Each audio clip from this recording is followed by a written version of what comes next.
நீங்கள் பார்த்துக் கொண்டிருப்பது உங்கள் விஜய். 200 படங்களுக்கு மேலாக நடித்திருக்கிறீர்கள். சரி, மக்கள் திலகம் அவர்களும் நடிகர் திலகம் அவர்களும் உங்களை பாராட்டிய படம் எது?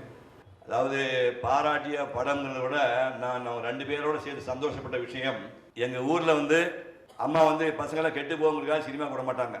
தீபாவளி பொங்கலுக்கு தான் படம் பார்க்க போகணும். அது வந்து மேட்னி காட்சிக்கு தான் போடுவாங்க. சாயங்காலம் 6 மணிக்கு வீட்டுக்கு வந்துடணும். இப்போ சினிமா வந்து தப்பான விஷயம், அந்த பசங்களை பார்த்து கெட்டு போகணும்னு சொல்லும்போது அப்படிப்பட்ட நான் வேறு வழி இல்லாமல் கட்ட சினிமா நடிக்க வேண்டி வந்துச்சு.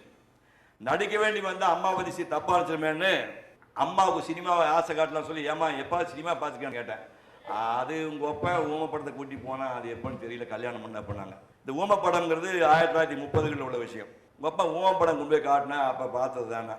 சரி, அதுக்கப்புறம் சினிமா பார்க்கவே இல்லையா, அது எவன் கூட்டிகிட்டு போனா, ஆஹா யாரை கூட்டிகிட்டு போகலையா, இப்போ கூட்டிகிட்டு போனா வருவியா அப்படின்னு ஒரு படம் பார்த்துருவோம் அப்படின்னு. அந்த காலத்தில் சரி எந்த காலத்துமே KS கோபாலகிருஷ்ணன் மண்வாடையோடு கிராமப்புறத்தில் சென்டிமெண்ட் எடுக்கல மிகப்பெரிய கெட்டிக்காரர்.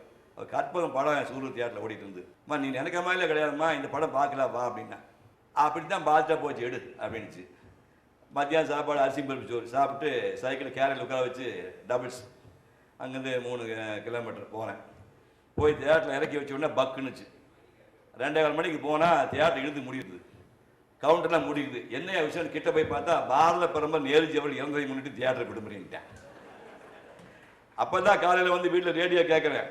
1964 மே மாதம் 27ஆம் தேதி அவர் இறந்துட்டார். காலையில் 10 மணிக்கு ரேடியோ கேட்டேன். ஆனால் அம்மா சினிமாவுக்கு வர ஆர்வத்தில் இதெல்லாம் மறந்து போய் தியேட்டர்கிட்ட போனால் இழுத்து முடி கவுண்டரை க்ளோஸ் பண்ணி வச்சிருக்கேன் போர்டு.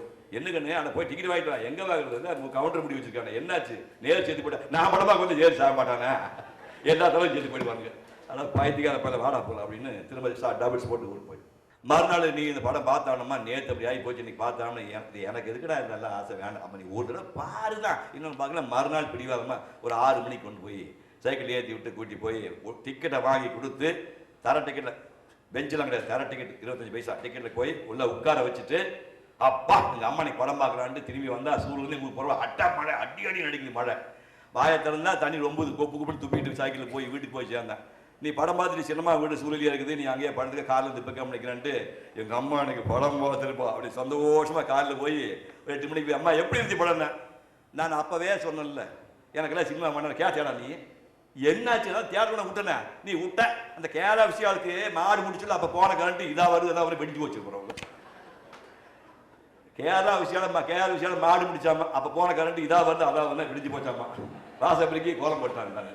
என்னடா தொலையா விட்டு அப்புறம் 3ஆவது நாள் கடை இந்த வேலையை வச்சுக்காத சொல்லி தகராறு பண்ணி 3ஆவது கூட்டு போய் காட்டி அதை பார்த்து நல்லா நல்லா சினிமா எடுக்கிறாங்க, அது ஏன் அசிங்கம் சொல்கிறாங்க புரியுது உனக்கு, இத்தனை நாள் மிஸ் பண்ணிட்டில்ல அப்படின்னு ஒரு வழியாக காக்கா குடிச்சு வச்சு அப்புறம் சினிமாக்குள்ளே போனேன். 7 வயசில் படம் பார்க்க ஆரம்பித்தேன். 14 வயசு வரைக்கும் நான் பார்த்த விட 14 படம் தான். அப்படி சினிமாவை விட்டு ரொம்ப தூரம் இருந்த ஒரு பையன் 14 ஆண்டுகளில் 100 படங்களை முடித்தேன். 100 படம் முடித்த உடனே அப்போ பில்லர்களாக இருக்கக்கூடிய எம்ஜிஆர் அவர்களையும் சிவாஜி அவர்களையும் வந்து அந்த 100 படத்தோட சம்மந்தப்படுத்தணும்னு ஆசைப்பட்டேன். எம்ஜிஆர் அவர்கள் வந்து நாட்டுடைய முதலமைச்சர் இருந்தார். அவருடைய தலைமையில் 100 பட தயாரிப்பாளர்களுக்கும் நன்றி தெரிவித்து ஒரு கேடை கொடுக்கலான்னு முடிவு பண்ணி ஒரு ஏற்பாடு பண்ணி ஏவியில் வச்சது. இப்போ எம்ஜிஆர் வந்தார். அவர் பேசின விஷயம் 2 சமாச்சாரம் தான் ரொம்ப உருக்கமாக இருந்தது. சிவகுமார் என்றால் முருகு, முருகு என்றால் அழகு, இளமை. இந்த சிவகுமார் அவன் ஆயுள் உள்ளவரை இதே போல இளமையாக இருப்பான் என்று எம்ஜிஆர் அவர்கள் 1970 போல பார்த்தார். 2வது விஷயம், எங்கள் அம்மா திரும்பி பார்த்தா விளைச்சல நடுவில் மேடையில் நடுநாயமாக உட்காந்துருக்கு. நம்ம தான் விளைச்சக்காரியை வந்து சாகனம் சொல்லி ஒதுக்கிடுவோம்ல, கொடுமைக்கால பயிர். நான் பிறந்ததுலேருந்தே எங்கள் அம்மா வெள்ள தேவதையாக தான் பார்த்தேன். ஒரு நாள் கூட பட்டுப்படியில் எங்கள் அம்மா நான் பார்த்தேன். எங்கள் அம்மா தேவதை தான், ஏஞ்சல் எங்கள் அம்மா. அதை பார்த்தோன்னே எம்ஜிஆர் அம்மாவும் சிறு வயசுலேயே எம்ஜிஆர் அப்பா இருந்துட்டார். எம்ஜிஆர் சொன்ன வார்த்தை, இந்த கோலத்திலே ஒரு தாயார் வீட்டில் இருந்தால் இங்கே உட்கார்ந்துருக்கிற இத்தனை பேரும் என்ன செய்வீர்கள்?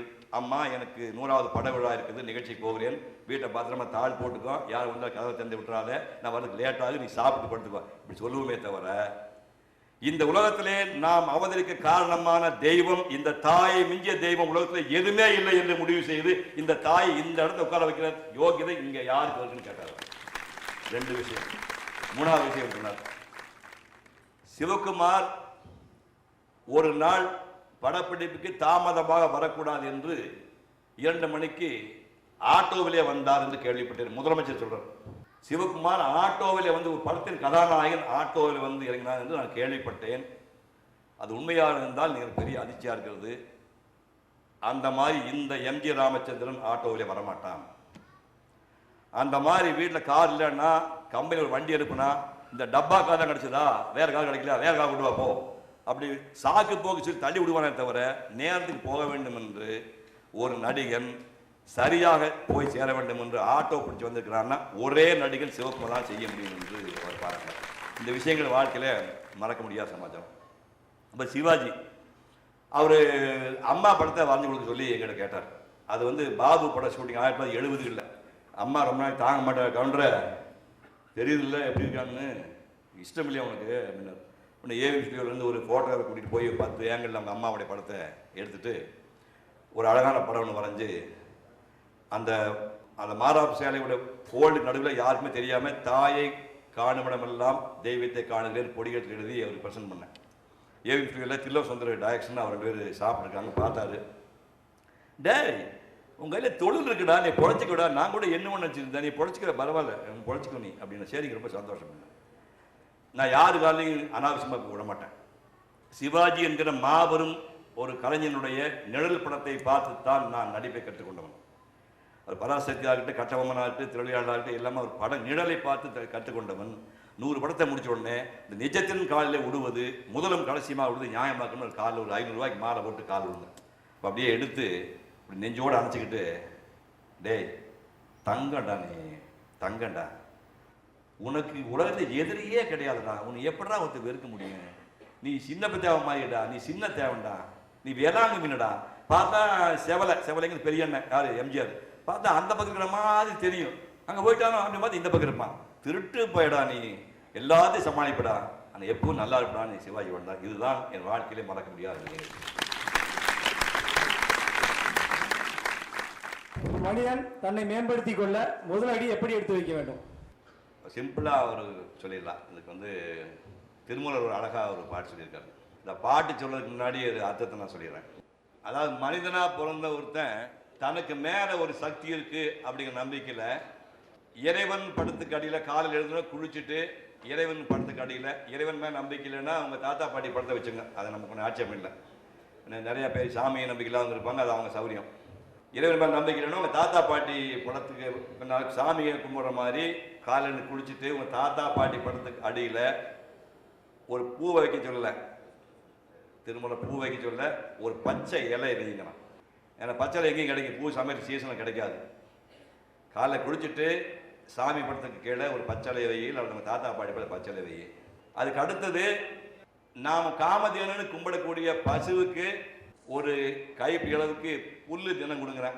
உங்களுக்கு பிரச்சனையே கிடையாது, அப்படியே காலையில் போனால் அப்படி கிடையாது, போயிட்டா வரும்போது கை புல்லு கொண்டு வந்துடலாம், மாடு கொடுத்துலாம். மாடு மாதிரி மனிதனுக்கு எல்லா வகையிலையும் உதவக்கூடிய ஒரு மிருகமே கிடையாது. அது பால் கறக்குது, வண்டி எடுக்குது, கவலை ஓட்டுது, அதுக்கப்புறம் அசைவை சாப்பிட்றவனுக்கு மாமிசமாக பயன்படுது, தோல் பரியடிக்க பயன்படுது, கொம்பு சீப்பாக பயன்படுது. இப்படி எல்லா அடிப்படையிலும் மனிதனுக்கு பயன்படக்கூடிய ஒரே ஒரு விலங்கு வந்து பசு. அந்த பசுவுக்கு தயவு செய்து ஒரு பிடி புல்லை கொடுங்குறான். அதுக்கு அடுத்தது இப்போ நம்ம வீட்டில் பார்த்தீங்கன்னா குழந்தைகள்லாம் 5 வயசு குழந்தைங்க 7 வயசு குழந்தைகள்லாம் வீட்டில் வந்து இந்த சைக்கிளில் டயரை சுற்றிட்டு ஓடும், இல்லைன்னா சைக்கிள் வீலை சுற்றிட்டு ஓடும், இல்லை தெள்ளாடிக்கிட்டு இருக்கும். அப்போ நீங்கள் வாசல் உட்காந்து ஆத்தாக்காரி பாட்டிக்காரி சாப்பிடும்போது யார் வீட்டு குழந்தையாலும் சரி சாப்பிடும்போது கண்ணிங்க வா இந்தா ஒரு வயசு சாப்பிட கொடுங்க. எந்த குழந்தையும் அம்மா அப்பா மிரட்டலைன்னா எந்த குழந்தையும் இல்லை நான் சாப்பிட்டு வந்துட்டு வயிறு ரொம்பின்னு சொல்லுங்க. குழந்தைங்க எப்போ கொடுத்தாலும் சாப்பிடும், எத்தனை வாட்டி கொடுத்தாலும் சாப்பிடும். நீங்கள் வீட்டில் இப்போ படித்து வேணும்னா மிரட்டி வைக்கிறதுனால கண்ணு இந்த வாங்கிக்கோன்னா அப்படியே அப்பா அப்பாவுக்குன்னா அம்மா அப்பாவுக்கு அம்மா பரவாயில்ல வாங்கிக்கான்னு சொன்னா சாப்பிடும். அது வந்து செயற்கையான விஷயம். ஆனால் எந்த குழந்தையும் சாப்பிட்ற தின்பண்டம் கொடுத்தா உடனே வாங்கிக்காம சாப்பிட்ற பெரியவங்க விளையாட குழந்தைங்க வாசலை விளையாட யார் குழந்தையா இருந்தாலும் சாப்பிடும் ஒரு கை சோறு கொடுங்க. இது எல்லாம் முடியலையா? யாருப்பா எந்த ஒரு பையவா நாமக்கல்லா குழந்தைகள் டாக்டர் பையனா அது தங்கமான டாக்டர். அவர் ட்ரினிட்டி ஸ்கூல் போய் சிவகுமார் வந்து 5 மணி கூப்பிட்டாரு. இப்போ அந்த ஸ்கூல் 3000 பேருக்கு மேலே ஆயிடுச்சு. ஸ்கூலில் ஸ்டாண்டர்ட் இடத்துல எத்தனை பேர் வருவாங்களா, தங்கமான ஆள். அவர் பையனா, அவர் பள்ளிக்கூடத்தில் படித்த பையனா, அவர் பேரை கெடுத்துடாதாப்பா அப்படின்னு ஒரு நல்ல வார்த்தை சொல்லி இந்த மாதிரி 4 விஷயம் சொல்லி அவர் சொல்ல, யாவர்க்கும் ஆம் இறைவர்க்கு ஒரு பச்சிலை, யாவர்க்கும் ஆம் பசுவிற்கு ஒரு வாயுரை, யாவர்க்கும் ஆம் உண்ணும் புதிர் கைப்பிடி, யாவர்க்கும் ஆம் பிறர் பின்னுரை தானே. இதை மட்டும் நீங்க முதல் பண்ணுங்க, அப்புறம் போக போக அடுத்த ஸ்டேஜ் போடலாம். இவ்வளவு ஆர்வமாக இவ்வளவு பொறுமையாக வந்திருக்கின்ற நீங்கள் எல்லோரும் பல்லாண்டு வாழ வேண்டும் என்று வாழ்த்தி விடைபெறுகின்றேன். நன்றி.